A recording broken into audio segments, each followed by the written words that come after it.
Hello my dear students, welcome to computer science class. Now let us continue with our chapter, that is arrays. In our previous video, we have seen the execution of this particular program wherein we know that how to read the elements into the array and how to print the elements from the array.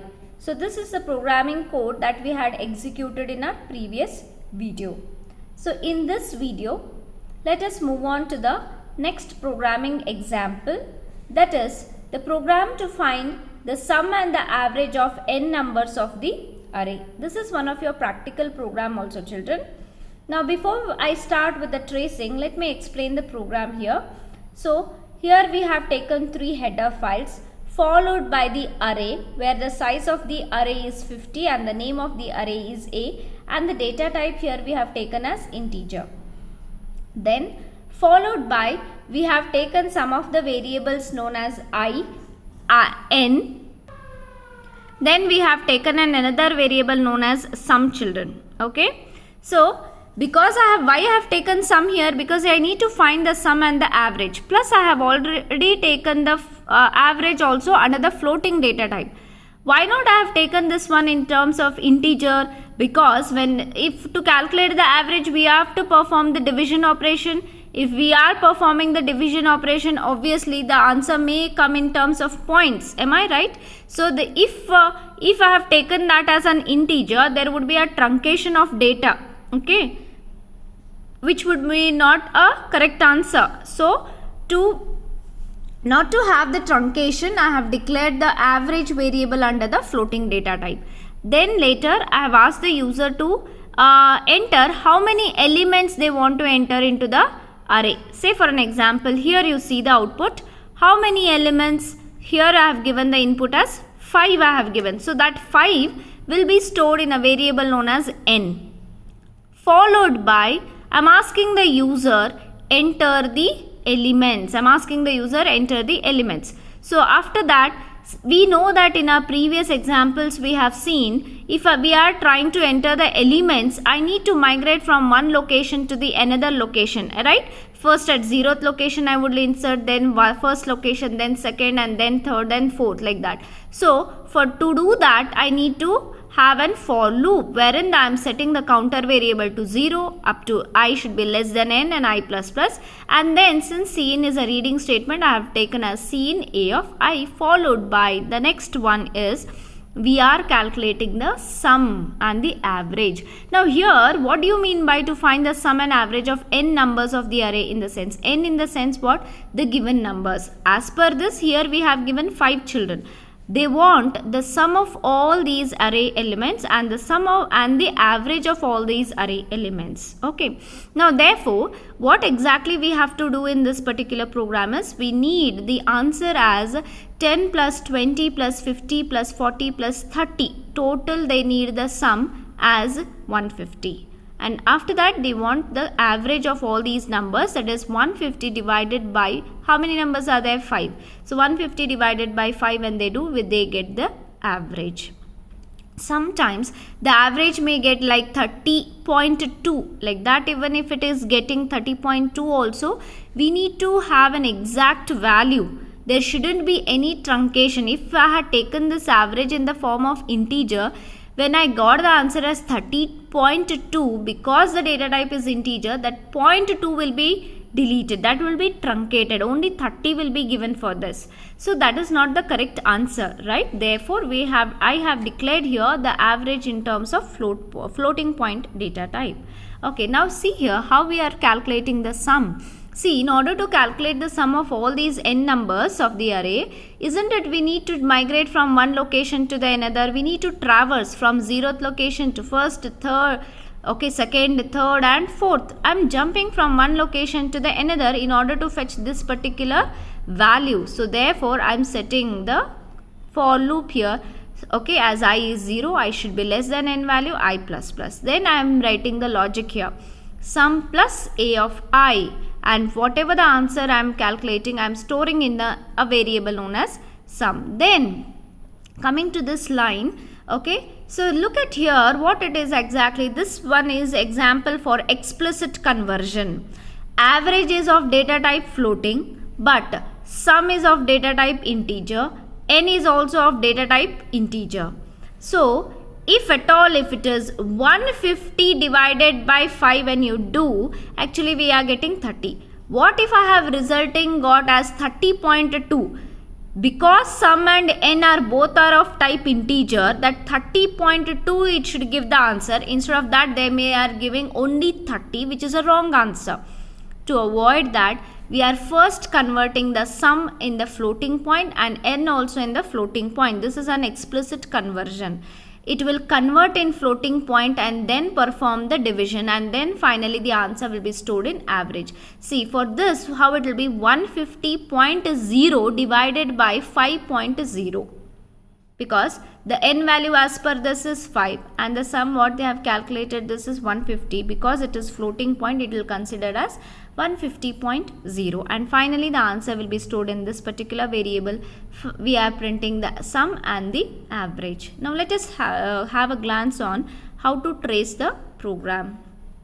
See here, let us consider an array known as A. Initially the array will be empty, isn't it? Array will be empty. So 100, 150, 20, these are the values what I have assumed in order to insert into an array. Now let us come to the tracing of the program. I am just explaining right from this point. Okay, enter the array elements. How many elements? I have entered 5 here. Okay, let us take for this one I have taken the n value, only 3 elements I have taken. At the first iteration, look here children, I is initially pointing to the 0th location, I is equals to 0, and as per the given condition, whether 0 is less than 3. So what it is, 0 should be less than n value. Am I right? Okay, why it is less than n? Because you need to traverse from one location to the another location up to less than n. Less than n in the sense up to the only second location only you can insert, isn't it? So 0th location you will insert, first location, and second location you are inserting. At this point you are inserting. We don't have the next location. So if at all if we are having the next location, that would become 3. So as per this, the size of the array is only 3, and therefore you have to iterate only from 0 to 2, because we know the range. Array subscript as always starts from 0 and it will iterate up to less than n, or 0 to n minus 1. 0 to n minus 1 in the sense 0 to 2. Therefore I am setting the condition as 0 should be less than 3. That is n value. 3 less than 3 means it could be only up to 2. So because this condition is satisfying, I will read the first element. In your output screen you have enter the elements 100, 150 and 20. These are the 3 elements you have given in the output screen. So the compiler will fetch this one. 100 will be extracted from the output screen and it will be stored. It will be holded by a variable known as A of I. A of I means what is the current location? What is the current position of I? That is 0. I is equal to 0 in the sense, actually the counter will be pointing at the 0th location children. The counter variable, it will be pointing to the 0th location. This will be empty. It will not be filled with 100, 150. Finally I have to return this one. Okay. So initially it will be empty. When I is equals to 0 in the sense, the counter will be pointing at the 0th location.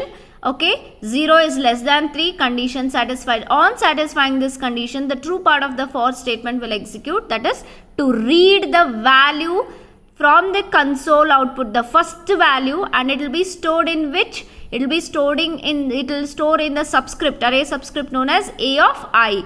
Right now the value of I is 0, so it will hold this 100 in A of 0. And then finally control comes to the computer memory. It will come to the computer memory and it matches the array subscript.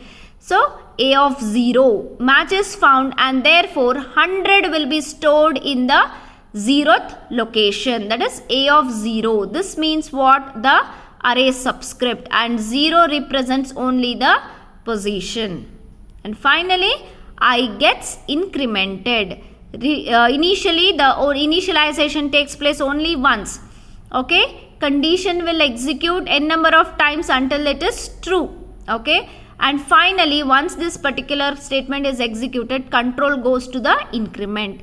Now at the second iteration, since I got incremented, I will be pointing to the first location, children. That means after incrementing, I will start pointing to the first location, which is empty, isn't it? Now after that, we need to check the condition whether 1 is less than 3, children.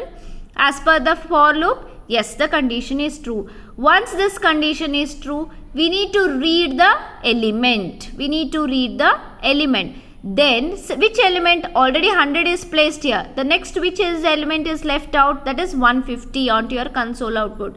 So the scene function, it will fetch this 150 and it will store in a of I. Right now what is the value of I? That is 1. So a of 1 will be holding the value 150. Compiler will see. Okay, control comes to computer memory and it will see the array subscript. It matches a of 1, a of 1. Once the array subscript matches, then 150 will be stored in the first location.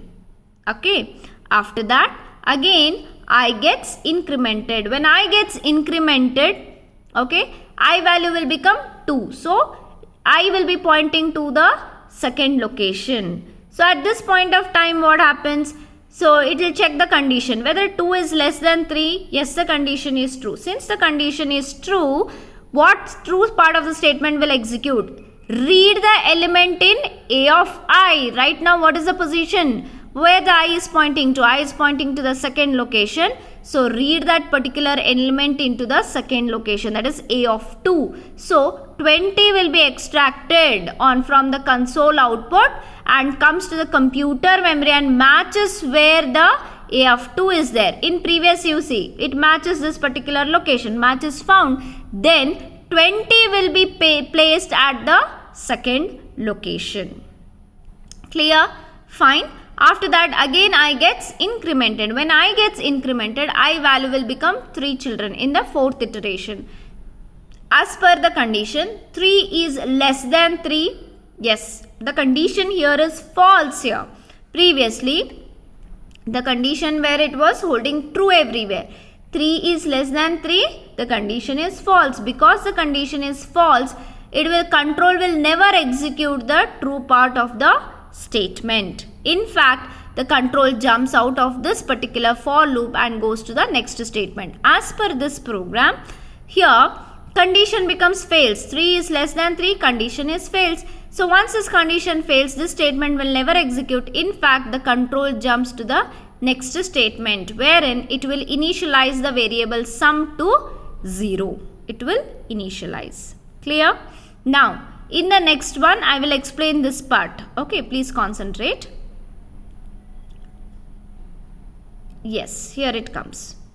Now, as per this, sum value is 0. We have initialized and we know that n is 3. As per this, we got this filled array with the elements 100, 150, 20. Okay. Now we want what, children? 100 plus 150 plus 20. We want the answer as 270 we want.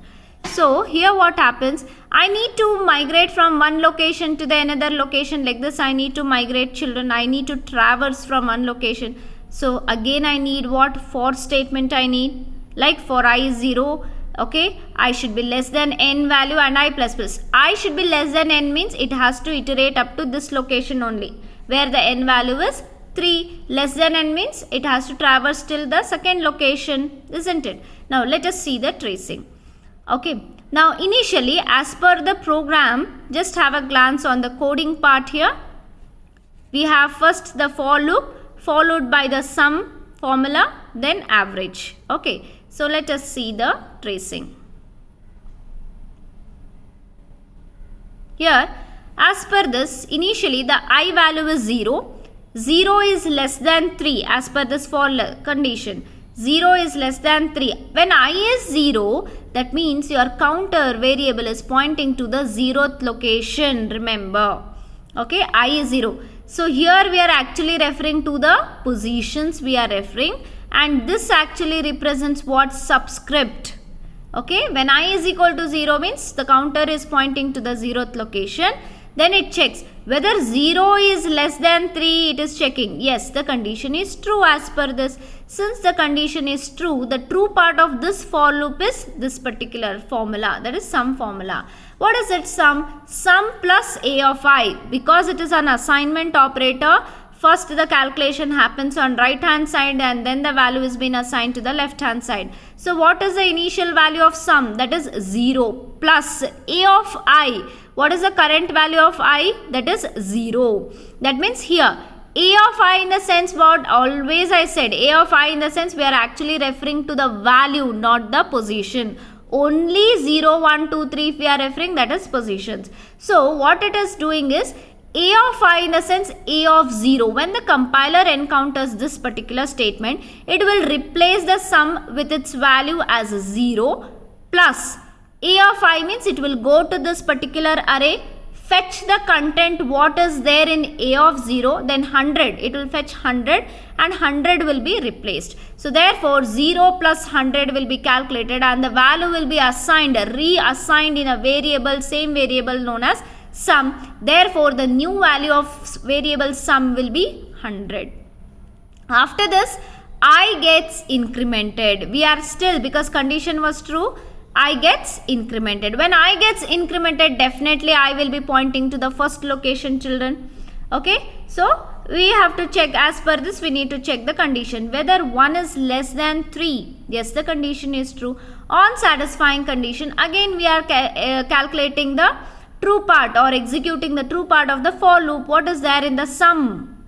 Sum, the previous latest value is 100. So 100 plus a of I. Where exactly I is pointing to now? I is pointing to the first location. So a of 1. The compiler comes here, fetches the value what is there in the a of 1 and it will be replaced here. So 100 plus 150 we will get, that is the new value. 250 will be calculated and it will be stored in a variable known as sum. Therefore the latest value of sum will be 250. Next step, I need to go to the second location. I need to point. For that I gets incremented. When I gets incremented, definitely it will be pointing to the second location, isn't it? Again you have to check the condition whether 2 is less than 3. Yes, the condition is true.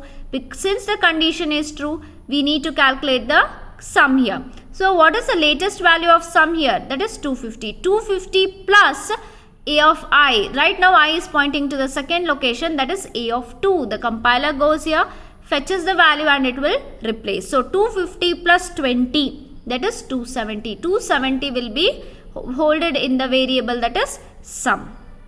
Okay. Finally again I gets incremented. When I gets incremented, I becomes 3. Whether 3 is less than 3 as per the condition, 3 is less than 3, the condition fails. Then the next step, what is that? Sum calculating, that step will be skipped and then finally we go to the calculation of average. So therefore the latest value of sum what we are getting, that is 270, children.